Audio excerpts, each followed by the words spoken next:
And now, live from Level 5 Productions on the island of Milleronia, it's The Larry Miller Show.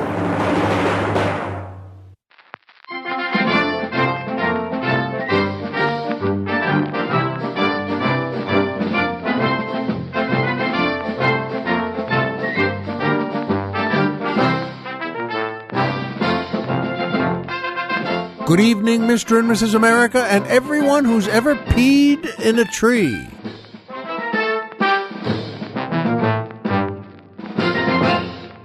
Hi, folks, and welcome back to the Larry Miller Show. I'm Larry Miller, but in a way, aren't we all? And it's gorgeous today here on Milleronia. Boy, I love this island, and so does Colonel Jeff. And he's certainly, by the way, become, very popular here. All the folks on the island, not just because of our show, but he's, very gracious and just kind of a man's man. And he walks around just strolling in neighborhoods, on sidewalks, or even downtown, which is a wonderful place to be if, you're looking for breakfast in a good coffee shop diner. We have a lot. And the people like him. They always sticking their heads out. Hi, Colonel. Hi, Colonel Jeff. And he smiles and nods, or even sometimes, holds a hand up and waves a little. Well, we love it here. And it's a great place to be. And yes, when it's gorgeous here. And it's always a happy place to be, especially because of the music. Again, still, forever. That's the Reed Mullen Orchestra and the Jane Fonda Dancers, featuring boy tenor Jeff Sawyer asking the musical question, if the word poetry describes poems, why isn't it called poetry? Good question. Heck of a question. And by the way, you're right, Jeff. Poetry sounds like it should describe poets. And I guess that's what led you on to that. But, put it this way. Let's see. Why isn't it called poetry? One of the reasons may be that if you love poetry and you write and collect your favorite poems and want to display them by nailing them to a tree, that could be called a poem tree. And that maybe, and then I started thinking, and Colonel and I did it both, of just saying, what other words are like that? And, where people are just gotten tired of having them twisted or turned, or you think you're being witty and they don't. It reminded me of one of my doctors, Denise Hertz. She's wonderful, very learned and very skilled, and she's a proctologist. And it's a very important part of your body, of course, the inside and outside. And I was telling my friend Breslau about that, and about her, and about how good she is, and that he was remembering. I've talked about him before, and he was recalling what we both knew, the song and slogan for Hertz rental cars. Then, that used to be, let Hertz put you in the driver's seat today. And so I was talking about her, and he just started singing, let Hertz poke you in the driver's seat. And now I thought, he's a funny guy, Breslau. Well, we're all old friends. And I thought, now that's pretty funny. That's witty and an interesting twist. I said, hey, good for you. How do you like that? And I was going to see Dr. Hertz that week, in fact. And I called her up just to check in and make sure I'm doing this right and that right, and preparing for, the look that she does. She does everything so well. And I told her, I said, hey, I was talking to my friend Breslau, and he said, and I told him, I'm coming to see you again. And he said, and then I told him the same thing, and I said, this is over the phone, too. And I just sang that, hey, let Hertz poke you in the driver's seat. And I heard, may not surprise you, 5-6 seconds of silence. Just, it's fair to call that dead air. And I thought for a second and realized in just those seconds, I realized how dumb do I have to be? How dumb can you get? Now, here's a woman I adore. I love being with her. I love seeing her. A great doctor. And how many times over the last few decades has she had to take those unfunny jokes that people think are funny about, well, being a proctologist, whether it's Thanksgiving or at someone's birthday, anything. How many relatives or uncles or friends or anybody has come up to her and said, so all that stuff you do, that's without dinner and a movie, huh? No, that's not fun. And how many times must she have heard that? And now she's hearing one from me. Now, I think Breslau's was very funny, but it was a good lesson. By the way, at that moment, after 5 or 6 seconds of silence, as I described, well, there's nothing to do except I just said, so I'll see you Thursday. And that's really the only thing to do. You can't, I would have said anything. I, said, I'm sorry, that's a silly thing to say. And I'm sorry, Doc. And, because again, she's heard it all and she doesn't need to hear any more. But this reminded me of that. And then of Jeff's question that Jeff Sawyer asked, the musical question. If the word poetry describes poems, why isn't it called poetry? And I think that's a fair answer to call it.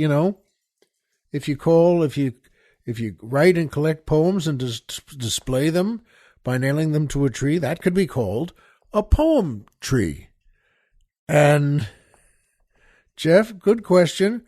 I promise I wouldn't make any jokes about that because I wouldn't want to. It's a great question. And well, Dr. Hertz, I am sorry for having said that. And also I want to say to Breslau, it was a good one. It was a witty thought. And here's a quick thought on Reed Mullen. He was the orchestra leader this week, and someone Colonel Jeff mentioned because he just passed away. Reed was the drummer for a band Jeff used to follow a bit called Corrosion of Conformity. They mixed hardcore punk rock and heavy metal, and he said Reed Mullen was one of the greatest drummers he's ever heard. And you know what? And I think that's a great name, too. It's for a band, Corrosion of Conformity.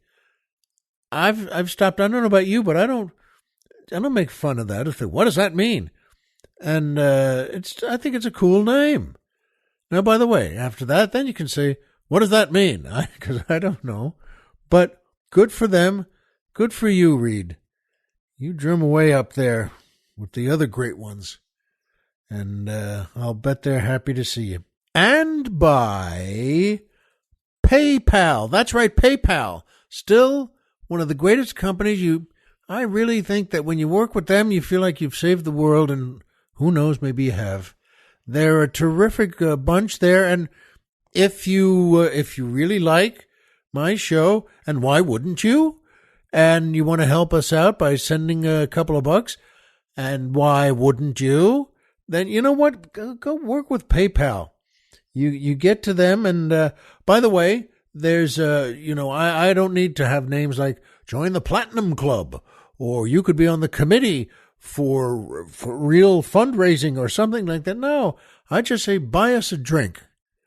And that's somehow the best way to move things along. So do that. You know what? You can get to PayPal anyway, 100 different ways on any computer or iPhone or whatever you have. But don't bother with that. Go to our website, LarryMillerPodcast.com. Who's on the mountain? Tom Mix. Oh,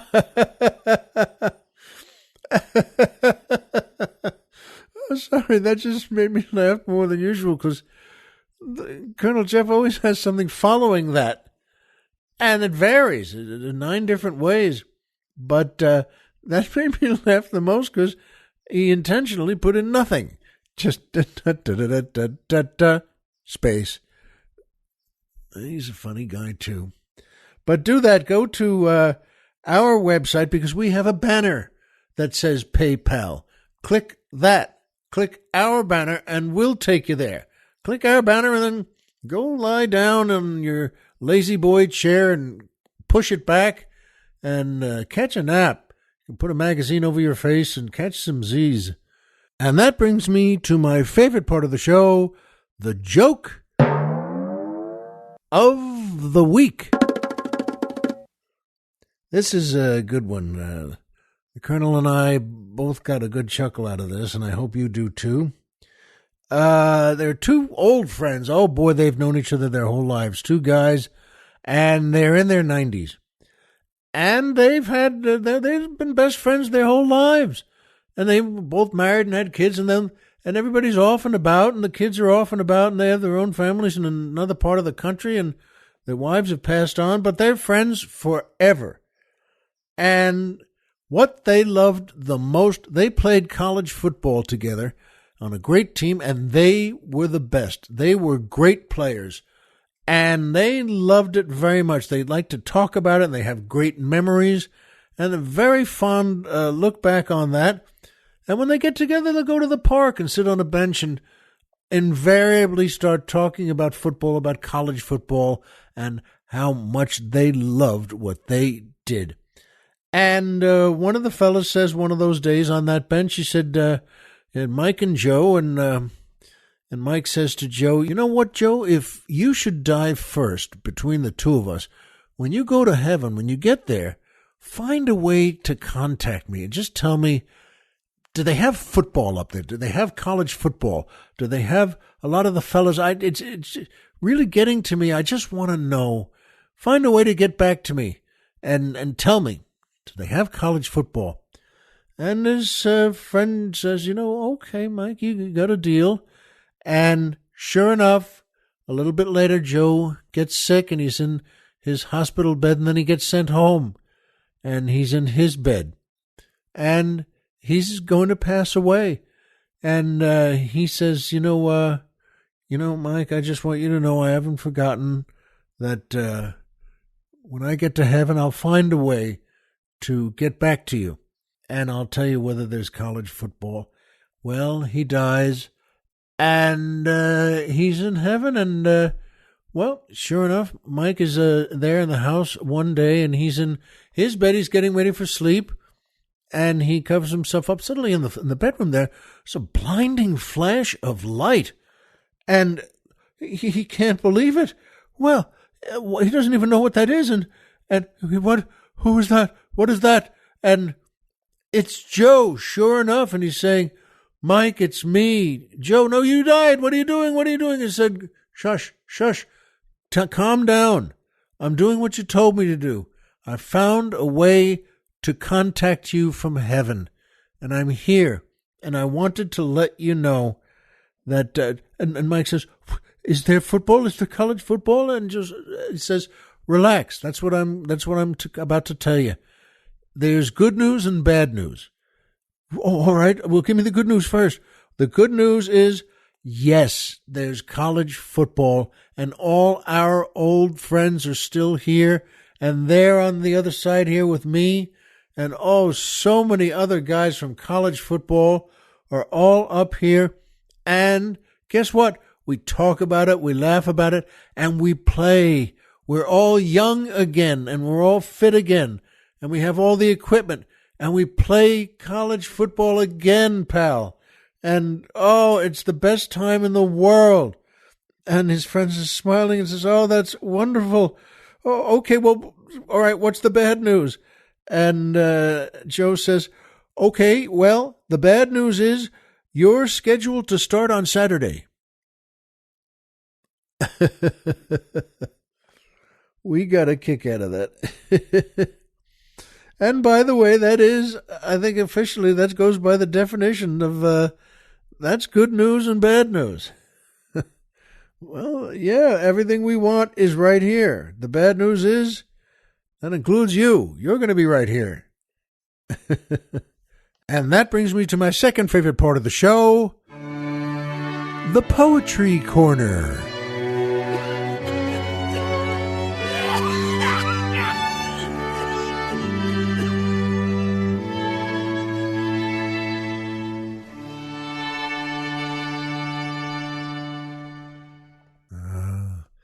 That raises Jeff's question again. The poetry corner? Why not the poetry corner? But you know what? I'll bet there are poems in heaven too. And this is a good one from one of my favorites, maybe my favorite, Robert Frost. So here we are, The Sound of Trees by Robert Frost. I wonder about the trees. Why do we wish them to bear forever the noise of these more than another noise so close to our dwelling place?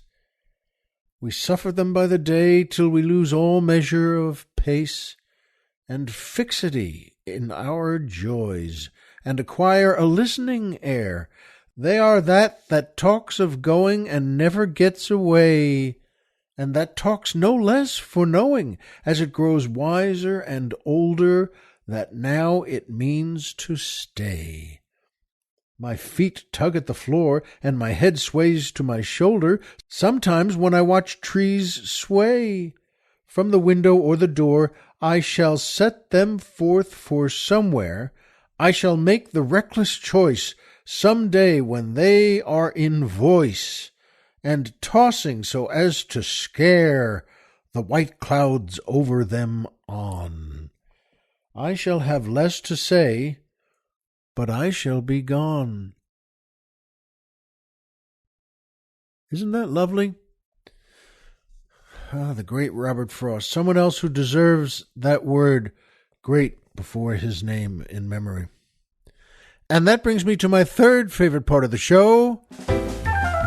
MMM, the Magic Movie Moment.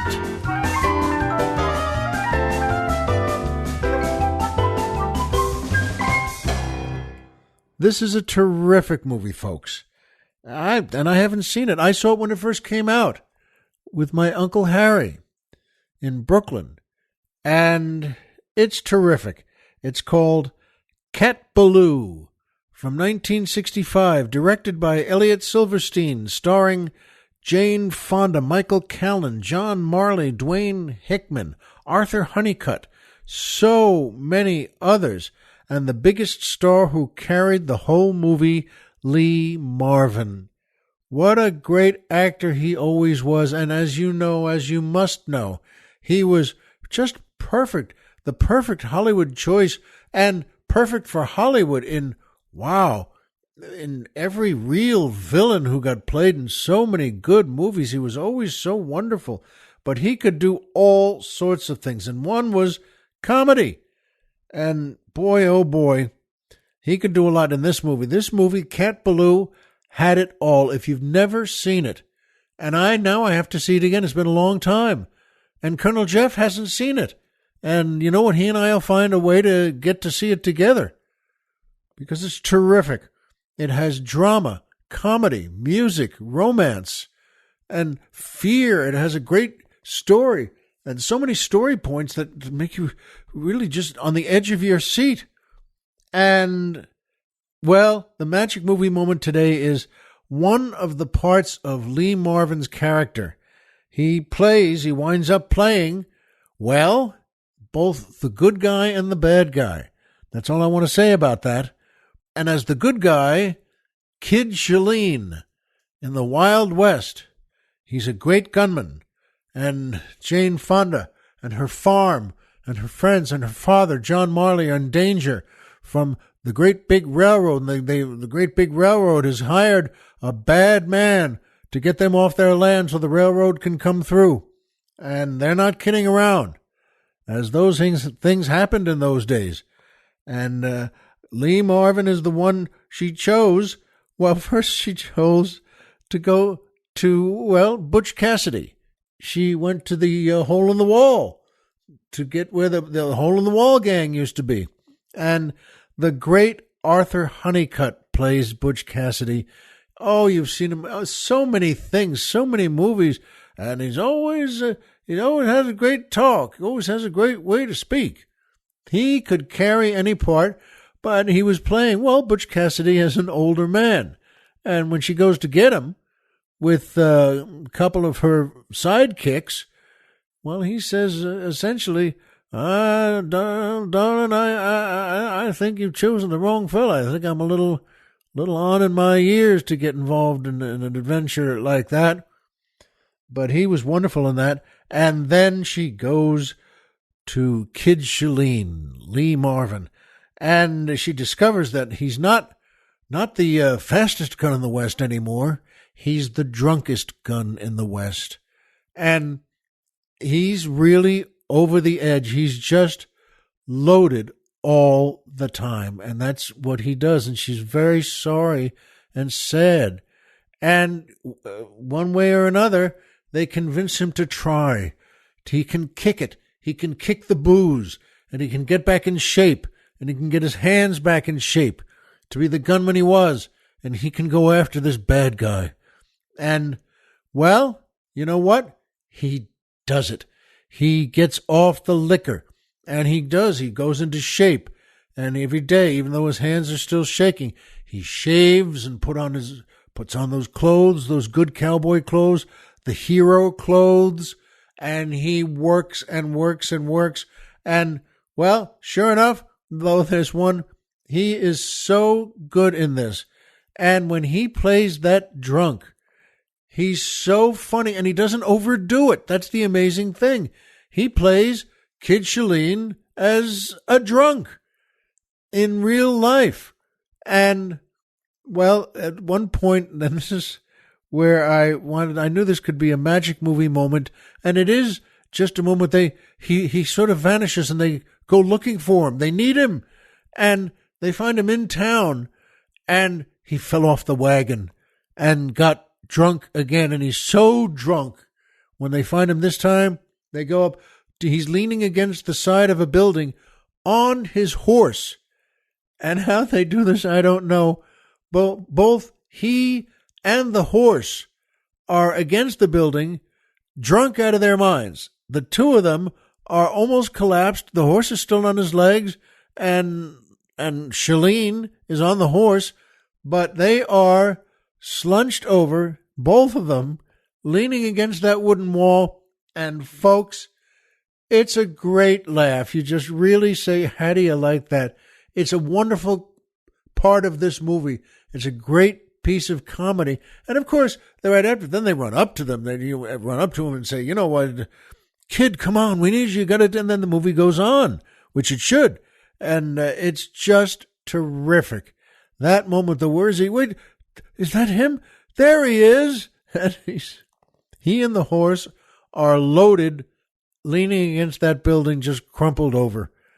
And you know what? If you haven't seen this movie, please see it. Cat Ballou from 1965. So many great actors in it. And I've just told you a bunch of them, but see, and it's worth it. Jane Fonda's always been great in whatever she's in, and she was so beautiful, and she still is, but I mean, she was in those days, good Lord, that's more than 50 years ago. And she was just, she didn't have to lean against any building to be beautiful then. At any rate, see that, folks. That's the magic movie moment for today. And that poem, that great Robert Frost poem, The Sound of Trees, reminded me, that's why I said that in the beginning of the show, who's ever peed off a tree? Well, folks, I have. My senior year in college at Amherst College in Massachusetts, and I was in Chi Phi, a great fraternity. We were the last all-male class to graduate from Amherst, and that was a great tradition that your senior year was senior day. There was a senior day, that you could have a senior day. And that was the kind of thing, I don't know about you, but no one ever said, what does that even mean? But we loved it, and because you could do the senior day, you had to do something special. And we did at Chi Phi, at our fraternity on campus there. There was, and still there, a great tree, a big, thick, high, powerful tree. And the tradition was that all the seniors, all the senior boys/men, would climb up that tree. And it's a big tree. I don't mean 5 feet off the ground. I mean climb up the tree and drink beer in the tree all day. And that was this. I know it doesn't sound like much of an official academic, thing to do, but you know what? It was to us. It was our senior day, and see how many? There were about 15 of us, maybe almost 20, 17 or 18 seniors. We were all seniors, and sure we did. We climbed up that tree, and some higher than the others, of course. And then we'd bring beer up in a bucket. It was sort of like an ancient pulley system. We'd put a rope onto it, just a metal bucket, and then swing the rope over one of those big, thick branches, and then we'd lower the bucket, and some of the younger classmen would fill it with beer, the cups of beer from our keg. We'd put a keg on tap. We were no strangers to that. Downstairs in the house, in the fraternity, and they'd fill that bucket with about 10 beers in cups, in 12-ounce cups, 12-ounce waxy plastic cups with Johnson Chapel on them and the big clock that always said 3:33. And not everyone knew that, by the way. It's just kind of that's how really we didn't need other things to talk about. Just, and you know what it says on Johnson Chapel? I sure do. And we'd pull that bucket up and hand those beers out, and then let lower the bucket immediately, because they had to fill it again immediately. And we kept pulling that up, and we sat there, and you sit there. It's not the most, this won't shock you, it's not the most comfortable place to be, but that was the senior tradition on senior day at Amherst College and in front of Chi Phi. And well, when I say all day, I don't mean an hour and a half. I mean all day. This was in the spring, so it was about April, and that was going to be it. We were going to graduate in, what was that, June? And boy, folks, we sat there all day on those big branches, 17 of us, and after 3, 4, 5 hours. Well, you got to pee. And so we did. Well, not looking to be brazen, but, the old saying, when you got to go, you got to go. We weren't going to end the frolic. So guys would, to the front near Route 9, to the back, the sides, it didn't matter. We was up in a tree and then peed off the tree, and which, I don't mind telling you, felt pretty good. It was actually terrific. You just, after that, holy mackerel. And then you'd reach for another beer and keep going. And another thing that kept happening was, after a bunch of hours, we weren't shy about drinking that. We were pounding them down for a long time. So we could handle the drinking, we could handle the peeing. But one of the things that eventually you can't handle is staying in the tree without falling out. And I'm not exaggerating. I'm not saying, ho, ho, ho, oh boy, you must fell out. No, we fell out. A lot of fellas. I was one of them. And this, remember, is not from 5 feet up. This is from up and up. This is 15, 20, 25 feet. And we weren't trying to fall, but you get walloped and then you get walloped. I mean, guys would fall and bang into the main body of the tree with themselves, with their heads, and bam, and then try to reach out and grab another branch on the way down. And sometimes that would work, but just for a few seconds. And, that can slow you down for a few seconds.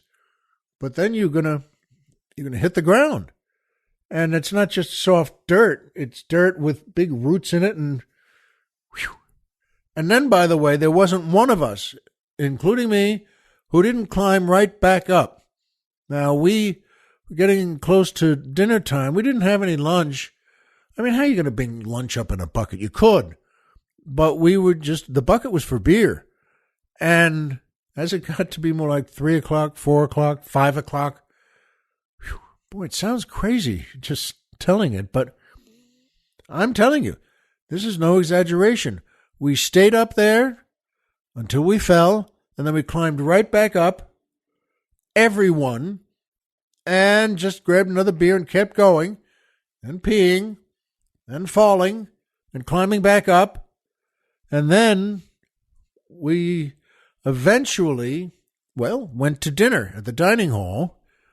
And I'm not ashamed to tell you, we didn't look that good.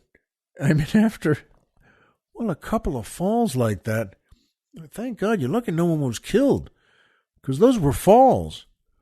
And so we went into the part of the dining hall we always sat, and that was a kind of a celebration. And I know we didn't wash up either. I mean, we didn't wash hands and face or didn't shower, just went to the dining hall, got one of those trays and walked along. And they knew us all. Of course, we knew everyone in the dining hall, everyone who worked there. And look at us. It's just, what in the world happened to you boys? And we just, and you know what, folks? They knew us so well, we didn't have to tell them what happened. They knew it was, those Chi-Fi boys. And the Chi-Fi Mafia, as some of the other houses used to call us. But that was only when they were on tap. We didn't go there to hurt the furniture or anything. We did, but I mean, we didn't go there to do that.